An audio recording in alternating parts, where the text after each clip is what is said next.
Rothstein joins us now. John's a great follow on Twitter. He gets fired up. He has lots of stuff, and he is very active on it. John is, of course, CBS Sports College Basketball Insider. He voted ASU number 1. And I wanted to find the people that voted ASU number 1 and ask them this very direct question to John. Why ASU number 1? Not that I'm upset about it, John, over Nova, Michigan State, and others. Well, I mean, let's look at the fact right now that Arizona State's marquee victories this year at Kansas and Xavier both came away from Tempe. And the Xavier victory was on a neutral court. That was the signal that Arizona State had a chance to be a national story this year. And then obviously scoring 58 points at Fog Allen Fieldhouse, even if Kansas is not the team that it's going to be later in the season, is still a remarkable feat. So I think it's important to point out that this team's 2 victories right now supersedes any other victories that any team has this season. And they've got one coming up a week from Saturday down in Tucson against U of A that we're all looking forward to and hoping that Alonzo Trier is able to be on the floor and at full strength. But I'll get to the Cats in a second.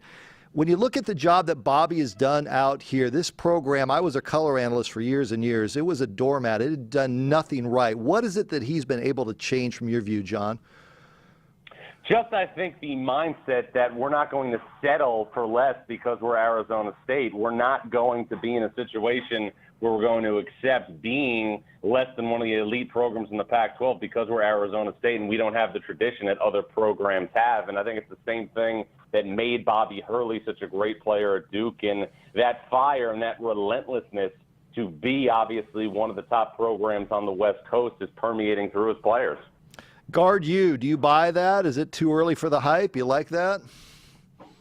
I think right now it's hard to argue that just based on what these guards are doing. Now, we don't know if Arizona State can sustain this for an entire season, but, I think what you're seeing is life is hitting back guys like Trey Holder and Shannon Evans and Cody Justice. I mean, think about what these guys have gone through. Trey Holder is a player that went through the first 3 years of his college career, let's face it, in borderline irrelevance. Mm-hmm. Shannon Evans is a guy who a couple of years ago was playing at a mid-major school in Buffalo, and Cody Justice was really just thought of as a piece to a puzzle to a program that wasn't going to be relevant in the Pac-12. And now these guys have bought in. They're playing the best basketball of their career, and that triumvirate, along with Remy Martin and his speed and that dynamic off the bench, is obviously enough to warrant Arizona State to be such a potent offensive team. And I think the thing you have to look at, too, getting back to the wins over Xavier and Kansas, they didn't throw in a half-court shot at the buzzer and bank it in to beat those teams. Right.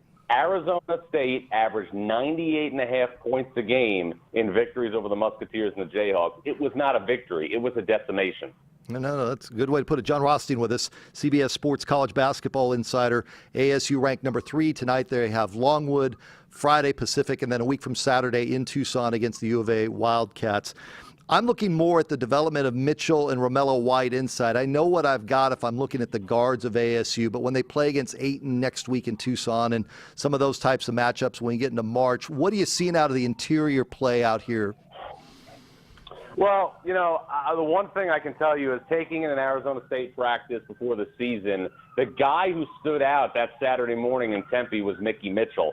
Just a guy who could kind of fill the mortar in between the bricks as a glue guy who, for all intents and purposes, could do all the little things that affect winning. And that's what really made me think Mickey Mitchell was in position to have a major role for this basketball team. I think you saw he was a lot more comfortable in the second game against Vanderbilt than he was in his first game. So I think that's something to keep an eye on. And I think, another thing to keep an eye on is Kamani Lawrence was a guy who people thought was going to start for this team at the 4 spot for the start of the season. He has yet to play. So the depth of Arizona State, only going to get better here as things progress into the Pac-12. Flip over to U of A. If they have Alkins, are they sitting here in this mess early in the season from your view? Are they starting to figure it out now that he's back before the Trier injury last night? No, and I wrote this in my column on Monday. If Arizona had Rawley Alkins in the Bahamas, we would see a team that has one loss, and we would see a team that people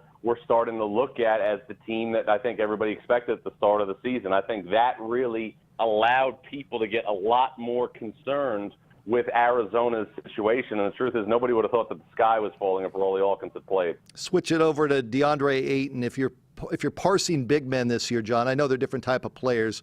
We saw Marvin Bagley out here his first couple of years of high school. Ayton, Bagley, which one would you choose?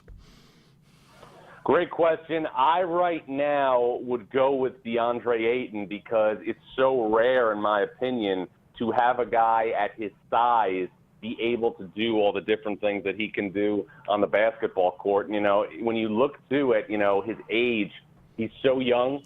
He's so skilled already. And I think, when I saw him in Tucson before the season, he reminded me physically of David Robinson because David Robinson was a guy who could step up and extend the defense from the foul line area and beyond. But David Robinson came into his own when he was at the Naval Academy when he was a junior and senior in college. DeAndre Ayton is a freshman, so he is well advanced beyond most big men that we've seen at that size at 7'1". Better roster right now, ASU, U of A? U of A, not close.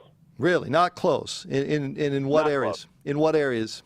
Well, when you look at a roster right now, you look at obviously who can be projected to the next level. And you look at guys who, can pass the airport test. Mm-hmm. And the fact of the matter is, from a physically imposing standpoint, Arizona has better personnel than Arizona State. That doesn't mean necessarily that they're a better team. Sure. And I think that's what people, sometimes forget when we look and evaluate college basketball. Arizona State, with its veterans and with its newcomers like Romello White, like Mickey Mitchell, is built more almost like a Villanova than it is a Duke or a Kentucky. Mm. It's benefiting from having older players that have withstood the test of time and had calluses from their college experiences. Arizona is a team that, again, has players like Alkins, like Ayton, like other players that came into college basketball with a ton of cachet. I don't think there's really anybody on Arizona State's roster that came into college basketball with the same cachet of an Alonzo Trier or Rollie Alkins or DeAndre Ayton. That's good stuff there. Before I let you go, big term, big picture out here.